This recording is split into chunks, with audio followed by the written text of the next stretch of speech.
Namo Bhagavate Vasudevaya.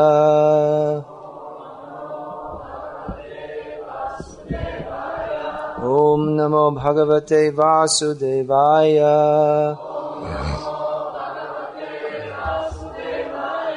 Om Namo Bhagavate Vasudevaya.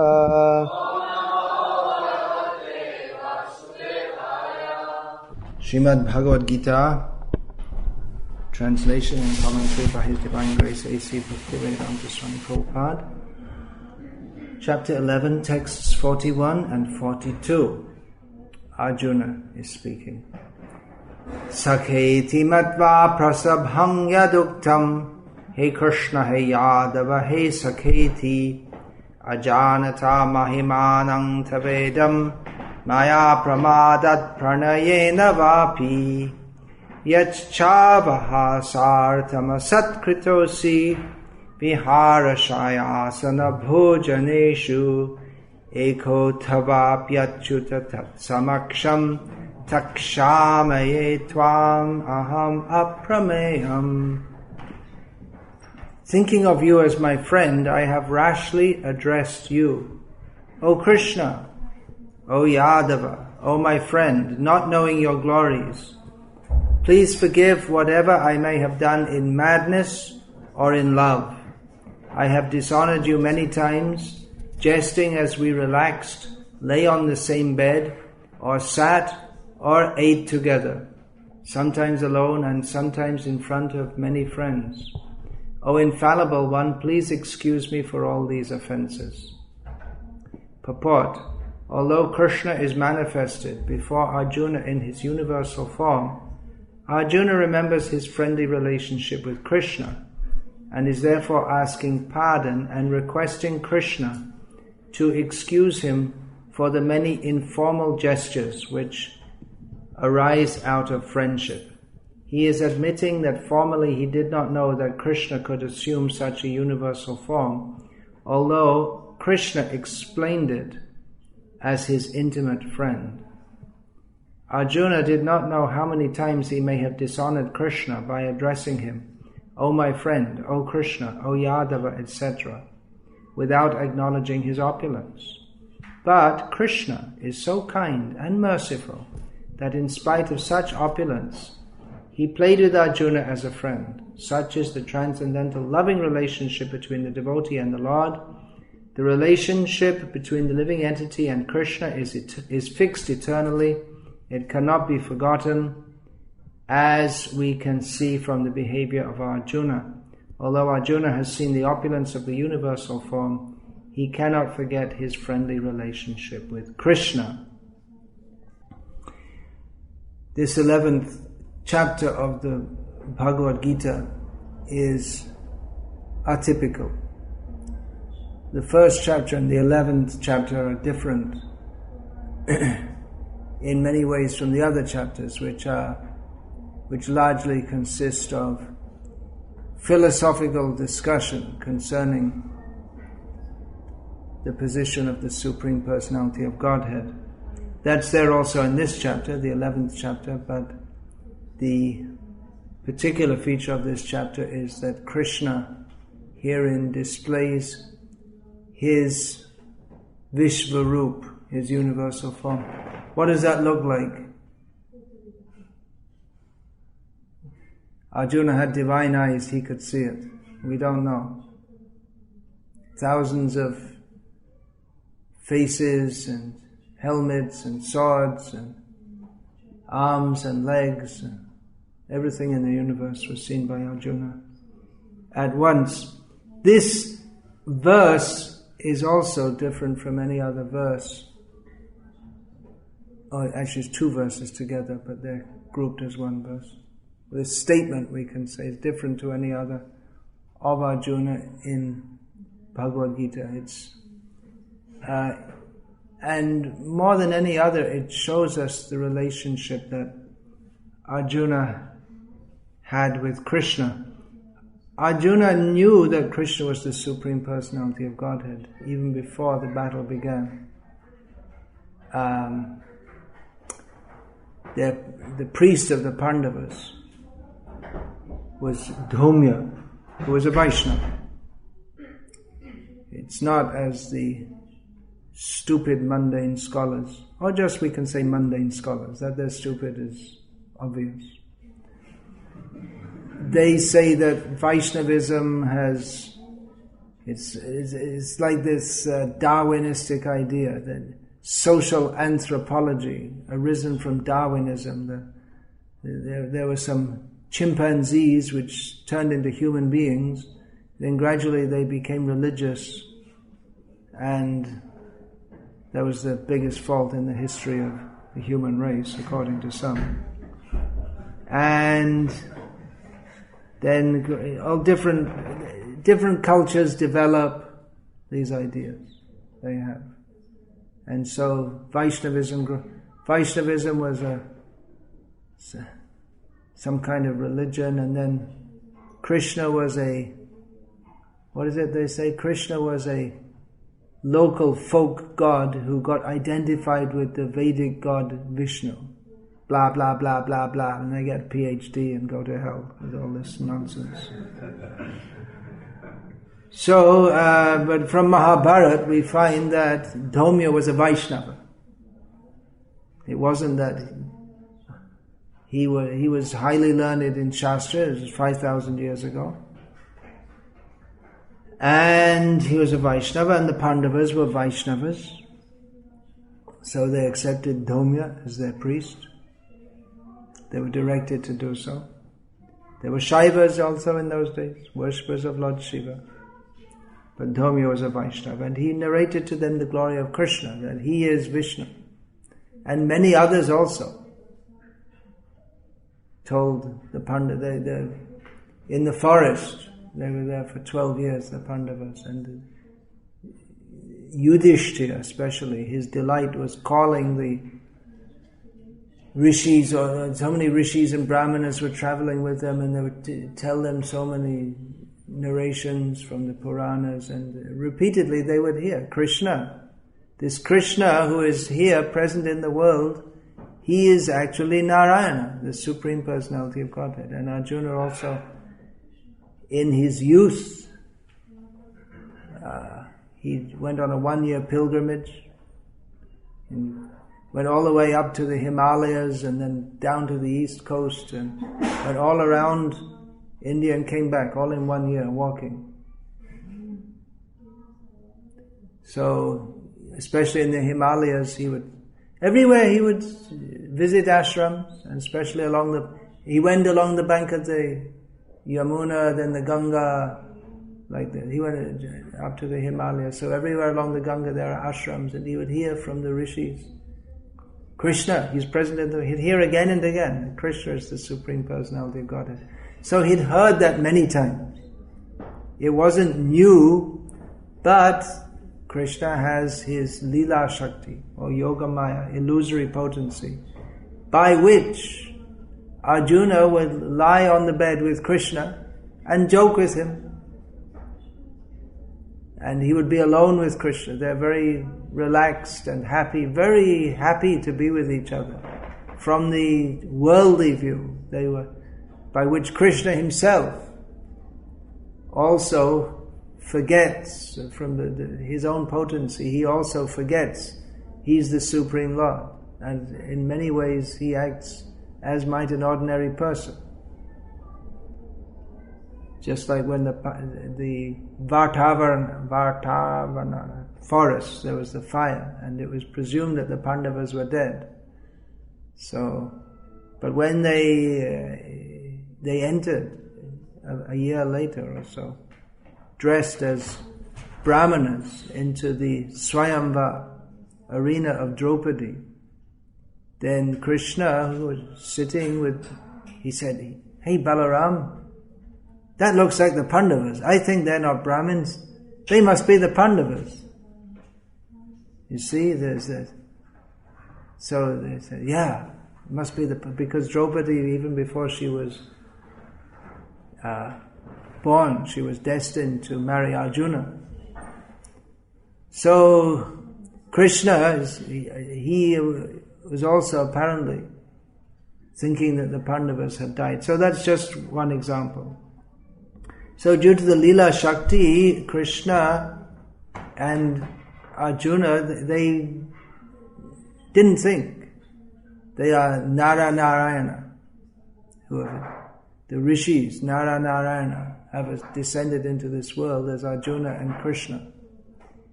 So they didn't think like that. Arjuna thought, I'm a Pandava prince, and Krishna thought, I'm a Yadava prince, and we're connected.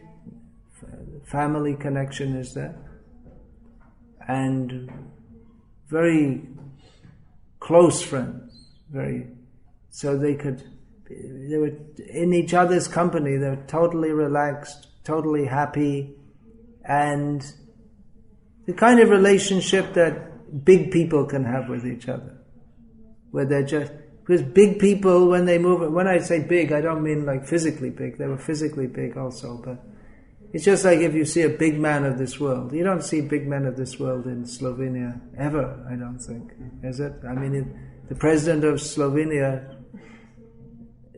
I mean, don't mind, but the whole country is about the size of a district in India or something. And so, but if you see big people like now, Britain has a new prime minister. I don't know why Britain is. They consider it an important country. They got nuclear weapons. I guess that's one reason. Yeah, and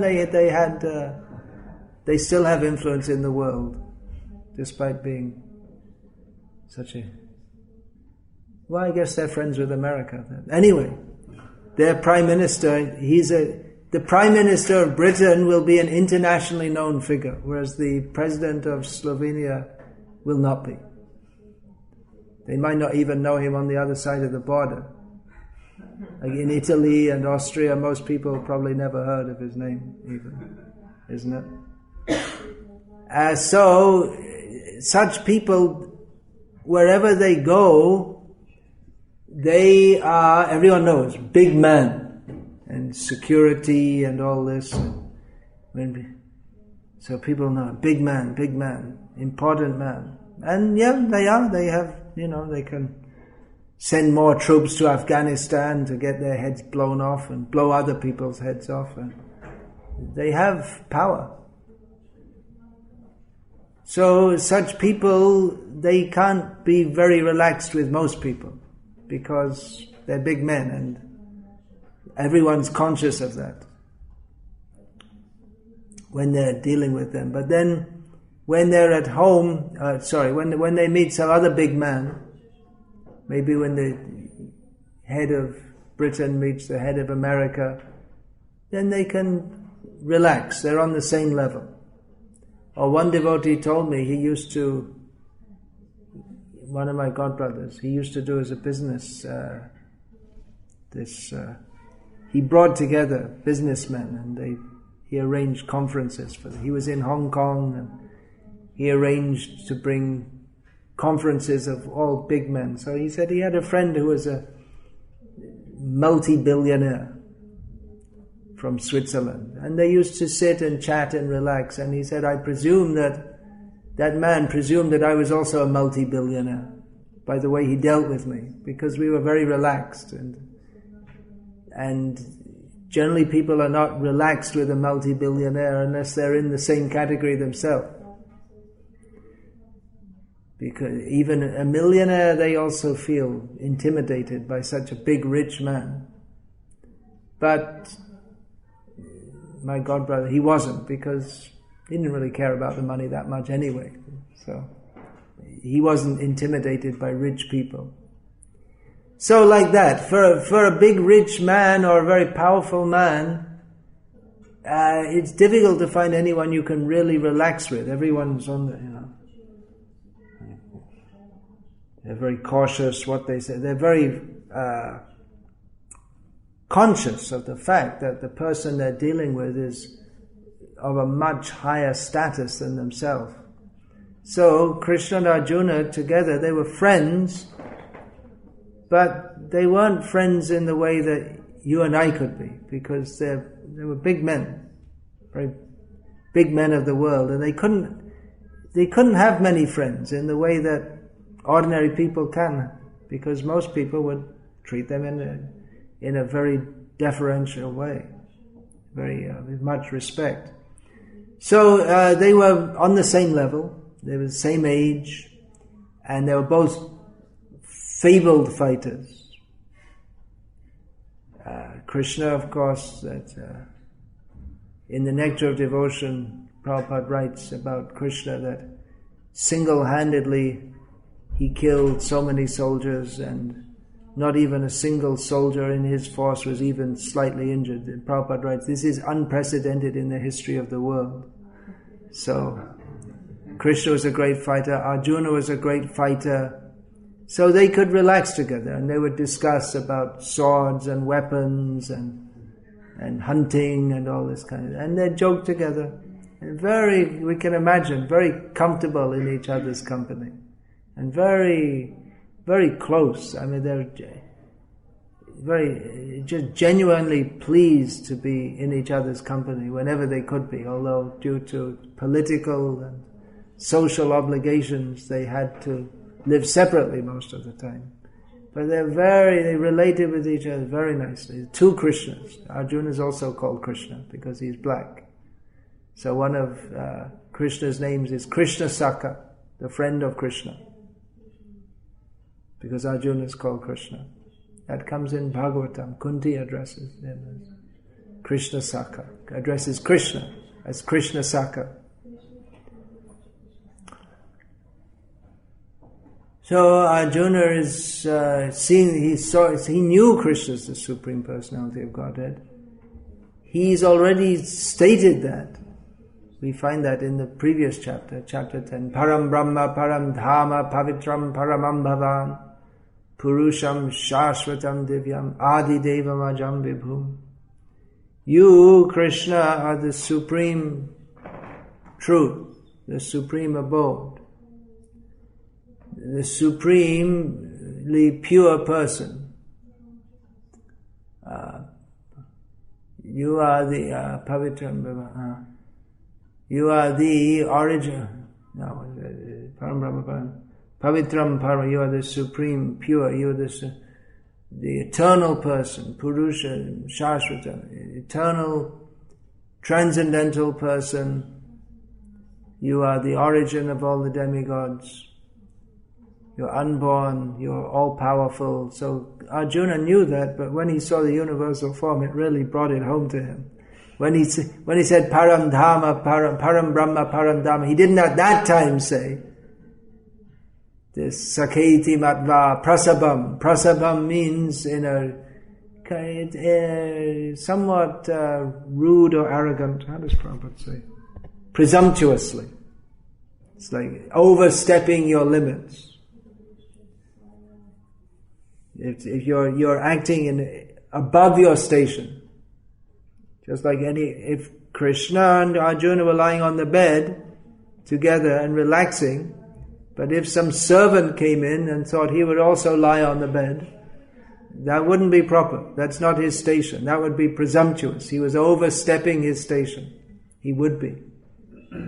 So Arjuna is now saying, oh, I was lying on the bed with you, talking with you, joking with you, laughing with you, sometimes insulting you. Friends, if you're good friends, you're sometimes, especially Kshatriyas. Brahmanas might not do that, because then they'll be cursing each other and everything. But Kshatriyas, they'll do that. Kshatriyas will do that. They'll say, one will come back from the fight and say, oh yeah, I really dealt with them, and the other would say, yeah.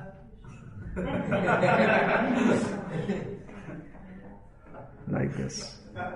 So Arjuna was saying that by saying Yadava, he would sometimes say, hey Yadava. It's like some kind of joke, because the Pandavas thought themselves superior to the Yadavas. They're just Yadavas, we are Pandavas.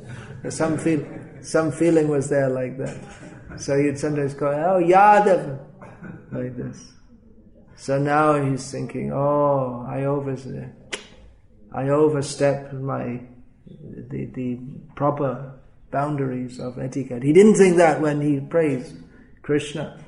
But now, what does it mean actually, that is to be the supreme truth?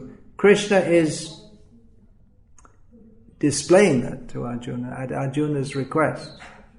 I wish to see that form by which you are the universe. You told me so many times that you're the origin of the Maya Dhakshena Prakriti. Yeah, by me all the Prakriti, all the material nature is going on, and then this Bhumirapa and the low Vayu, all these are my separated energies, earth, water, fire. Maya tatamidam sarvam jagada vyakta murtina. This jagat is my unmanifested form. So, okay, why don't you show me? It's nice hearing about it, but picture's worth 1,000 words, right? So, let's see it. Let's see it. And then when he saw it, oh, Saketi matva prasaba, I made a mistake. But from the Gauriya Vaishnava's perspective, now Arjuna, he never made a mistake, now he's making a mistake. This is his mistake of thinking that I was too bold with Krishna. For the Gauriya Vaishnavas, this is actually the most disappointing. There's nothing disappointing, but well, Arjuna was better off when he was lying on the bed and insulting Krishna than when he was praising him, because Krishna enjoys that more. That very intimate relationship. So, of course, Bhagavad-gita is meant for establishing Krishna's supremacy. This is not... We don't find the word rasa in Bhagavad-gita used in the manner that it is from the very beginning of Bhagavatam. It's used just to mean the taste. Rasoham apsu kaunteya. In that sense. But it's not used as in the... We don't find the word prema in Bhagavad-gita. Do you find that anywhere? Priti we find. Bhava we find, but we don't find the word prema.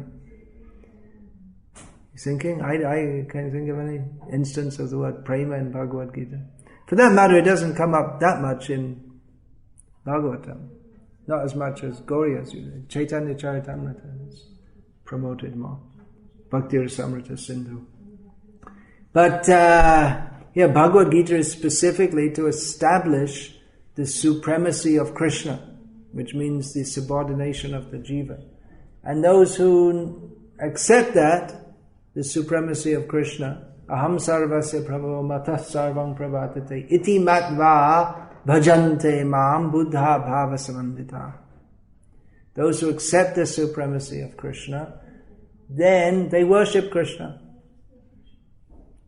And then what is the outcome of that worship? Well, that's taken up in the Bhagavatam. And Bhagavatam begins. Pibata Bhagavata rasam alayam muhuraho rasika bhuvi bhavaka. Yeah. Okay, all you rasiks and bhavuks, all you devotees who are in love with Krishna, come on, this is for you. This is Bhagavatam. Drink this nectar. In Bhagavad-gita, you got rasoham apsu. You got Krishna is the taste of water. But here you have the taste of Krishna's lotus feet, mixed with tulsi and mixed with all the love of all his devotees. This is real nectar. Bhagavatamrita. This is to be relished. Bhagavad-gita is to be understood, and of course relished, but specifically Bhagavatam then. Tad shrinvatam rasagyanam swadu swadu pade pade. This tasting the nectar of the rasa of Krishna. The devotees, they aspire at every step for that. But that is not here in Bhagavad-gita. Arjuna, we don't want him to faint out of ecstasy. It's not the time for fainting in ecstasy, or fainting for any reason. He has to get up. Utishta kaunteya, taktva utishta. Telling Arjuna's already fainted practically out of grief. He dropped his bow. He made a vow, if anyone tells me to drop my bow, I'll kill them. He dropped it himself. So he's practically dead. Practically dead with grief. He's having a nervous breakdown. He's an emotional wreck. So, but Krishna wants him to stand up and fight. You ready to do what I say? Krishna says to Arjuna at the end, you ready? You're such an idiot. You're incomplete. Just talking all this nonsense. Is your illusion dispelled? Yes. All right. I'm ready. Okay, get up. Let's go. Time for fight. No more of this. So bhav and prem and all that. All right. But Arjuna's bhav and prem was shooting arrows, killing so many people, hundreds and thousands. And Krishna was very happy. Very good. This is what I wanted you to do. So Arjuna's prem is expressed in that way. But Bhagavad-gita is to establish Krishna as the Supreme Personality of Godhead. So Prabhupada elsewhere in this chapter comments that Arjuna or maybe it's not in this chapter, elsewhere, he comments that Arjuna, by apologizing to Krishna, his standard of devotion came down. That as long as he was thinking Krishna is my friend, he's insultable by me. Of course, he didn't consciously think like that, because in friendship, that relationship is a very intimate relationship. As long as he was thinking like that, that's more pleasing to Krishna. But as soon as he thought, oh, Krishna, he's so great, then his hesitation in dealing with Krishna and apologizing to Krishna for his offense, which is not an offense. If anyone who's not a devotee of Krishna insults Krishna, then he goes to hell. But for Arjuna to insult in jest, that's very pleasing to Krishna. So Arjuna is his devotion to Krishna is mixed with knowledge of Krishna's opulence as the Supreme Personality of Godhead. That doesn't overwhelm his relationship, as it is in Vaikuntha. There's the sthai bhav, you can say, or the overwhelming emotion of here is the Supreme Lord. And in Dwaraka, that's mixed, and it's different according to different devotees. But everyone knows he's our head he's the protector of Dwaraka, he's our very beautiful Dwarkadhish, but he's also the Supreme Personality of Godhead. We're very fortunate to live with him as the Supreme Personality of Godhead. They're all very much aware of that. In Vrindavan, it's different altogether. They don't know, or even if they do know, it doesn't make any difference to them. Because as far as they're concerned, he's our Gopal. Yashoda also had a vision of the universal form of Krishna within his mouth. And then she was thinking, oh, you see, he must be the Supreme Lord, and I'm thinking I'm his mother, and Nanda's my husband, and this is all illusion, and this and that. And Krishna thought, this is terrible. I don't want my mother to think I'm God. So then he wanted to drink her breast milk. And then she forgot it all completely and never thought of it ever again. Because her maternal love for Krishna totally overpowered any thought that he could be the Supreme Lord. In Vrindavan, they also know that Krishna showed them the vision. They also know he's the Supreme Lord. He showed them the vision of the spiritual world. That's there, right? Showed them all. Yes, you're all going to go there. I thought, oh, that's nice. Okay, well, we have to get up early tomorrow morning to cook again. Krishna eats a big meal before he goes out, so okay, put him to bed. He has to sleep. He's been out with the cows all day. So put him to bed and let him sleep nicely. And he just showed them the vision of Vaikuntha, and they come home and they already forgot it all. So here in Bhagavad-gita we get some insight, just a little insight into the intimate feelings of the devotees for Krishna, which is really the subject to be considered.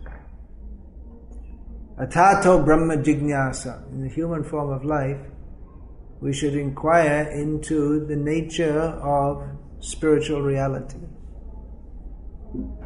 So, alright, when that's done, then the next thing is Pibata Bhagavata Rasamalayam, then drink the rasa, then it should be Atato Rasa Jignasa. We should inquire into, alright, the Supreme Lord, alright, so we accept Him, we worship Him, then what's next?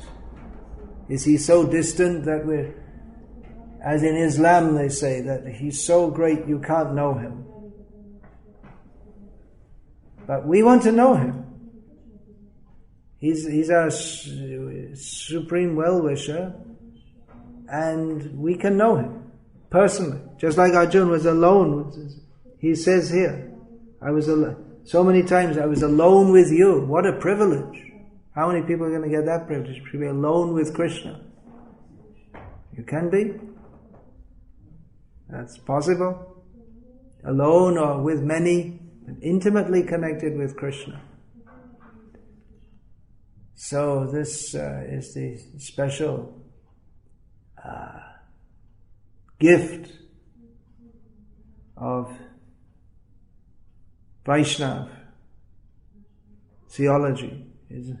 God is great, but what is His greatness? His greatness is not His greatness, but that He has, His love is more than His greatness. He takes away His greatness so that He can love. That's His real greatness. Hare Krishna. I won't speak any more now. All glory is to Krishna and Krishna. Krishna and Arjuna. Any question about this? Yeah. I have a question. Yeah. Is it possible, like for us, ordinary jivas to become... Is it possible for us, ordinary jivas, to become Arjuna? No, you can't become Arjuna. Intimate friends of Krishna? Yeah, we can. But we're not going to become the Pandavas or Mother Yashoda. We can get a similar position. Just like in Vrindavan, there are so many gopis on the age of Yashoda. They're not going to become Yashoda. Don't even bother thinking about it. You're not going to become Yashoda. You're not going to march into Vrindavan and kick out Mother Yashoda and say, hey, now I'm Mother Yashoda. That's not going to happen. But you can become a gopi on this age of Mother Yashoda in the Leela, and Krishna will come and steal your butter and pinch your children and make them cry. And then in Govardhan Leela, the boys of the gopis, Krishna becomes them all. So you can directly feed from your breast, which you don't have now. Transcendental breast, transcendental milk for transcendental Krishna. That is possible. Or we can become, even better, thinking that I will become Arjuna, you can become the servant of Arjuna. Servant, an intimate servant, he will also, when Krishna and Arjuna are joking, the one who's an intimate servant of Arjuna will come in, an intimate servant, you won't even notice him. Sometimes people say, oh, my guru, he doesn't notice me. If he doesn't notice you, that for an intimate servant, that's the sign of intimacy. That you walk in the room and he doesn't even notice you, because he's so used to seeing you. So an intimate servant, you'll walk in the room and maybe, I don't know, adjust the shutters or something like that. And they won't even notice. And Krishna and Arjuna will be joking with each other in a way they won't do in public. And you'll be privy to that. That's possible. Or you can become a servant of that servant, and he'll come out and tell you. You see, I was with Krishna and Arjuna. Don't tell anyone. I was with them, and Krishna was making fun of Arjuna. And Arjuna, I think Arjuna really caught Krishna this time. He really out-joked him this time. And you'll be hearing about it like this. Just like Govinda is the servant of Chaitanya Mahaprabhu, he had so many assistants. Ramai Nandai, they're the assistants of Govinda in all the household duties, you can say. Bringing water, cleaning up, bringing prasadam, serving, all these things. That was Govinda's job, so he did that in Puri.